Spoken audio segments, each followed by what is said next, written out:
Welkom kijkers bij een nieuwe aflevering van Aan Tafel Bij. Kleinere visjes en af en toe zat er eens een groot aan. Maar het is vooral heel leuk om te doen. En het enthousiasme, dat is vooral het allerleukste. Beste kijkers, fijn dat u weer kijkt naar Aan Tafel Bij. En wij zijn hier te gast bij het café-restaurant In het Zicht ter Schelde in Paal, bij Grauw. Waarvoor dank natuurlijk. En we gaan het weer eens over onszelf hebben. En met onszelf bedoel ik Omroep ZVL. Als het goed is, heeft u de afgelopen maanden ook wel wat veranderingen gezien en gehoord. Het gaat ook niet altijd goed, er zijn wel wat haperingen op televisie. Maar oké, dat gebeurt ook. En om u mee te nemen in de veranderingen ga ik weer praten met mijn enthousiaste collega's Koen Mijnheer en Rob de Kerf. Welkom beiden. Dank je. Nog eventjes terug, we hebben elkaar in maart volgens mij een keer eerder gesproken over het proces. En toen was jij de zakelijke regelneef en jij was de inhoudelijke regelneef.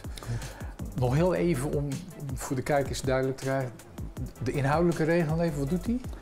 Die gaat eigenlijk over alles wat wij programmatisch doen. Over alle programma's op radio en televisie. Oké, dus dat is wat we te zien en te horen krijgen, inhoudelijk. Waar gaat het over? Wat voor invalshoek er gekozen wordt? Dat is... Met de focus op nieuws. Dat is jouw werk. Ja. En de zakelijke regelneef? Bedrijfsvoering en beleid. Kom je dan toch eigenlijk op uit. Ja. En uiteraard ook het werven van sponsoren en adverteerders. Ja. Ook niet onbelangrijk. Niet onbelangrijk. Dus jij doe ik niet in mijn eentje hoor. Doe ik niet in mijn eentje. Nee, oké. Maar jij zorgt voor de centen, voor dat er mensen zijn, dat er regeltjes zijn. Ja. Dat is een beetje... Dat ze nageleefd worden. Maar daar zorgt iedereen samen voor. Ja, we houden elkaar in de gaten. Tuurlijk. Oké. Hey, de 3 lokale omroepen die vormen nu al een tijdje de streekomroep, Omroep ZVL. Waarom was het nou ook weer nodig? Nou, eigenlijk is het zo dat er in Den Haag bedacht is dat er van 240 lokale omroepen 80 streekomroepen gemaakt zouden moeten worden. En waarom eigenlijk? Om de professionaliteit te stimuleren. En wat betekent dat? Nou, dat zou betekenen dat wij betere nieuwsvoorziening zouden moeten krijgen door 3 lokale omroepen in Zeeuws-Vlaanderen tot 1 organisatie om te vormen. Waardoor je elkaar scherp houdt, ook de mogelijkheid hebt om professionals aan te trekken en daar uiteindelijk betere nieuwsitems uit kunt halen. Oké, dan nog even voor, want je zegt een aantal dingen. We gaan professionals aantrekken. Dan kom ik ook een beetje bij jou denk ik terecht zo meteen. Want het is dan professionals en vrijwilligers. Interessant, mooie combi. Maar wat is nieuws? Want je zegt, ja, we moeten het van nieuws hebben. Wat is eigenlijk nieuws? Ja, wat is nieuws? Als er een schip komt vast te liggen in de sluis van Terneuzen, is dat nieuws. Als de tunnel dicht gaat, om wat voor reden dan ook, is dat nieuws. Nieuws is eigenlijk, dat zijn gebeurtenissen die ons raken. Maar wij hebben nu een gesprek over de omroep. Is dat nieuws? Dat hangt af van wat wij hier gaan melden aan jou, Marco. Nou, dat weet je van tevoren. Ja, daar zitten vast wat nieuwtjes bij. Ja, dat hoop ik. In ieder geval updates. Maar ik bedoel, wij doen natuurlijk ook gewoon, en ook op de radio, we doen reportages, we spreken mensen. Wanneer is iets nieuws en hoe noemen we het andere dan? Ja, dat wat is dan een beetje, geen nieuws is? Het is een beetje wat non-nieuws? Wat duistere scheidslijn tussen informatie en nieuws. Ja. En dat is in de journalistiek geen exacte wetenschap. Dat hangt soms af van ontwikkelingen om ons heen. En nu maak ik het alweer groter dan het is waarschijnlijk. Maar uiteindelijk, de kern is toch wat ons raakt. Oké, wat ons raakt. Of beïnvloedt. Ja. Waar we last van hebben. Ja. Of geen last van hebben. Waar we profijt van hebben. Wat ons bezighoudt. Ja. Want ik denk bij nieuws eigenlijk, sorry dat ik dat tegen de chef nieuws zeg nu, maar dan denk ik vaak van ja, dan verpak je de vis weer in, hè, als je het in de krantentermen doet, de dag erop. Maar wat ons raakt, dat blijft veel meer bij. Ja. Want daar zijn we alle dagen mee bezig. En dat is misschien geen nieuws in zoals jij het definieert. Nou, toch wel. Want het heeft puur met aanpak te maken. Als wij het hebben over dichtbij en betrokken, dat is onze leus. Ja. Dan kies je sneller voor menselijke verhalen, mensenverhalen. Dus dan willen wij dicht bij de Zeeuws-Vlaming staan. En dan willen wij ingewikkelde zaken terugbrengen tot de essentie. Als er een plan is voor een kerncentrale in een polder bij Terneuzen, dan gaan wij praten met de mensen die op dat terrein of bij dat terrein wonen. Wat vinden jullie daarvan? Hoe zien jullie dat? Jullie hebben het boerenbedrijf hier. Okay. Dat soort dingen. Ja. Dat is wel een typische omroep ZVL aanpak, mag ik inmiddels wel zeggen. Okay. Dan even dat punt voordat we het vergeten. Die leuke combi van professionals, dus dat zijn betaalde krachten die ervoor geleerd hebben, zullen we maar zeggen. Ja. En vrijwilligers, zoals ik. Ja. Wat voor combi is dat eigenlijk? Een leuke combi. Dat is een hele goede combi, denk ik. Alleen het is wel een combi die wat langer moet werken. Hè, en dan zie je gewoon dat het eigenlijk een beetje naar elkaar toe groeit. Hè? Dat de vrijwilligers samen met de medewerkers die dan in loondienst zijn, en de journalisten, gewoon samen hele leuke producten maken. Maar er zit natuurlijk wel verschil tussen wat je van een vrijwilliger mag verwachten en wat je van een journalist mag verwachten. Maar beide worden even goed begeleid. Maar het wordt steeds meer één team. Dus je ziet steeds meer, en dat geldt ook voor de stromingen, radio, tv. We gaan steeds meer toe naar eenheid. Mm-hmm. Het blijft toch denk ik af en toe wel een spannende combi. Want die professional krijgt ervoor betaald. Ja. En misschien levert hij op een bepaald moment wel ongeveer hetzelfde werk af als een vrijwilliger. Ja, maar een vrijwilliger zou eventueel ook... alles is mogelijk. Hè? Een vrijwilliger kan doorgroeien naar een professional. Want wat we ook graag willen is vrijwilligers coachen, begeleiden. Hè? Ook een stukje educatie. Dus in principe is alles mogelijk. Nee, in het begin waren er misschien wel wat meer vragen. Hè? Of werd er misschien wel gekeken van, goh, hij verdient wel, dan doe je dit zelf. Maar dat is niet meer. En het is ook niet zo, maar dat kan Koen veel beter beamen, dat een vrijwilliger exact hetzelfde doet dan onze journalisten. Nou, een journalist mag iets meer van vragen en die moet alle dagen aan de bak. Zeker. Dat is voor een vrijwilliger natuurlijk niet zo.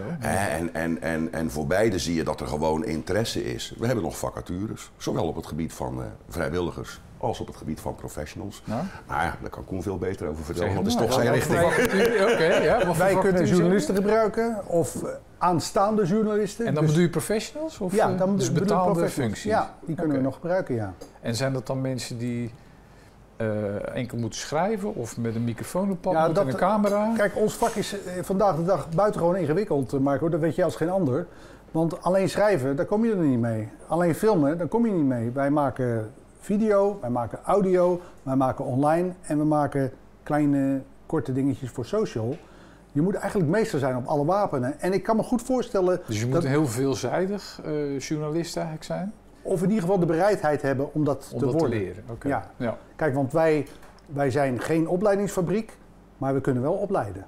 Maar mogen er dan alleen mensen solliciteren die zeg maar de journalistieke opleiding hebben gedaan? Of die cameraopleiding hebben gedaan? Ik noem maar wat. Of voor mij mag iedereen... Wat zoek je naar? Voor mij mag iedereen solliciteren met een beetje solide achtergrond. En dat betekent een beetje taalbeheersing, gemakkelijk in de sociale omgang.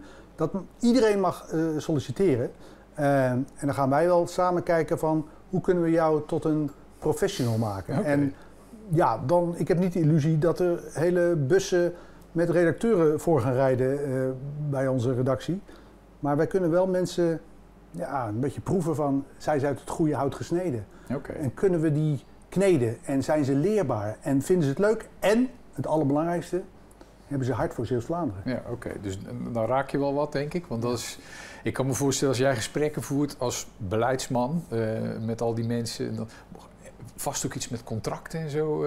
Ja, natuurlijk. Je maakt afspraken met iedereen. Dus dat doe je zowel met je vrijwilligers als met je medewerkers, maar ook met je leveranciers. Kijk, helderheid voor iedereen, want dat is ook wel echt wat we willen zijn. Hè? Een open en transparante organisatie waarbij we gewoon heel weinig geheimen hebben. Of eigenlijk geen geheimen hebben. Maar hoe leg je dat hart voor Zeeuws-Vlaanderen vast? Want dat is best moeilijk. Nou ja, dat doen we ook door mensen mee te nemen. Hè? Door dat eigenlijk doorlopend wel te doen. Hè? Als we sessies hebben met medewerkers, dan is dat wel waar Koen voornamelijk naar probeert te vissen. En ook probeert te motiveren, probeert te stimuleren. Dus dat gebeurt niet 1 op 1. Ja, het zal ook vast 1 op 1 gebeuren, maar soms ook met een groep. Oké. Ik vind het wel interessant. Moet je dat hart voor Zeeuws-Vlaanderen al hebben? Of is dat ook aan te leren? Ja, kun je dat krijgen? Ja. Nou ja, als het een van de pijlers is waarop je drijft, dan is het wel handig als je dat hebt. Het is handig als je in Zeeuws-Vlaanderen woont. Als je iets weet van de wereld waarin wij leven. Ja. Als je maatschappelijk betrokken bent. Dat is handig. Ja. Dat is een pre. Dus het is handig dat je van dat soort dingen al iets hebt voordat je bij ons aanklopt. Maar ik wil ook de drempel niet al te hoog maken. Okay. Want bij ons staat de deur open. Prima. Nou, ik hoop dat er kijkers zijn die denken van, ja, maar ik ben wel of ken wel iemand die op dit profiel zou passen. Dus dan, wie weet, kunnen we sollicitaties tegemoet zien. Ja. Wat is er eigenlijk, sinds wij de vorige keer elkaar spraken, wat is er eigenlijk allemaal gebeurt. Ja, er is veel ongoing nog. En dan moet je denken aan antennes die geplaatst moeten worden in Kloosterzande. Een antenne die nog ook enigszins verplaatst gaat worden in Oostburg. Zorgen voor betere ontvangst. DAB+ is gestart, de uitzending op DAB+. We verhuizen binnenkort, dus er wordt nog een beetje verbouwd. Maar het echte drukke verbouwen is al gebeurd. Dus ik verwacht dat de radio in ieder geval in november, eind november, in het nieuwe pand zit. TV zou eventueel in december kunnen zijn. Dan gaan we ook nog over op een nieuw redactiesysteem. Dus ja, dat zit inmiddels ook al op de achtergrond te draaien. Dus er is echt heel veel tegelijk aan de hand. Maar dat is allemaal op de achtergrond. Wat merken mensen van ons? Wat is er veranderd, Koen? Nou, bijvoorbeeld dat wij afgelopen zomer op 40 locaties in Zuid-Vlaanderen zijn geweest om daar live radio te maken. De zomer van ZVL. Precies. En dat wij elke avond daar een onderwerp over hadden op televisie. En voor een kleine omroep als omroep ZVL is het al behoorlijk uniek dat je in de avond iets hebt van wat op de dag gebeurd is. Want dat is geen ABC'tje, dat heeft ook met dat redactiesysteem te maken, maar dat duik ik te veel onder de motorkap. Wij hebben ons deze zomer vooral willen laten zien in de hele regio. Nou, 40 locaties. Plus dat het heeft opgeleverd dat de vrijwilligers van de radio hebben samengewerkt met de professionals van de redactie. En daardoor krijgen we een beetje die integratie tussen de verschillende media, tussen radio en televisie. En daardoor gaat het bij de mensen tussen de oren al een beetje werken. Oh, gaat dat zo? Dus we kunnen iets op de radio doen, wat ook iets oplevert voor tv of online. Nou, dat was deze zomer merkbaar. Okay. En dat is nu merkbaar in de relatie tussen vrijwilligers en de redactie bijvoorbeeld. Dat mensen een beetje beter begrijpen van hoe we met elkaar... Zo werkt dat. Ja. En bijkomend ding wat er aankomt is dus dat het signaal straks gewoon super stabiel is. Dus wat jij aan het begin van de uitzending memoreerde, van soms wil het er wel eens uitvallen technisch. Ja.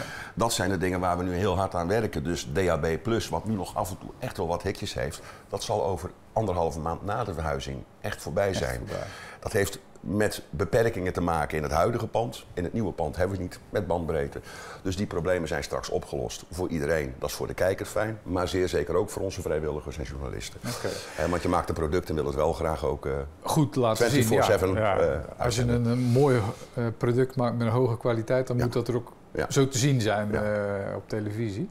Nog even terug, Koen, want het intrigeert me wel. Je zegt, we hebben van de zomer dan geoefend en het is voor ons geen sinecure als kleine omroep om iets wat je op de dag doet, ook meteen 's avonds op televisie kan laten zien. Nou gaf je daar straks aan, wij willen toen naar een dagelijkse nieuwsuitzending. Zeker. Dat was dan een soort oefening, een vingeroefening om dat voor elkaar te krijgen. Ja, absoluut. Want en wij waren daarbij behoorlijk afhankelijk van mensen die bij ons als technici te boek staan. Allemaal vrijwilligers overigens.